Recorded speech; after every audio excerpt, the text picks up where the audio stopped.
Welcome back to Gear Up Windows YouTube channel. In this video, we will guide you on how to disable your integrated graphics card on Windows 10. For this, right click on the Start button and select here Device Manager. Then click on the Display Adapters. Here you should find at least two graphics card. Select the graphics card you want to disable on your Windows 10 PC and then right click on it. In the pop-up window, select Disable Device option. Then click on the Yes button to disable the graphics card.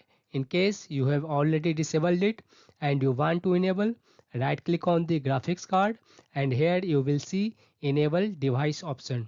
That's all about this video. If you are new to our channel Gear Up Windows, kindly subscribe it, and if you love this video, press thumbs up. Bye bye.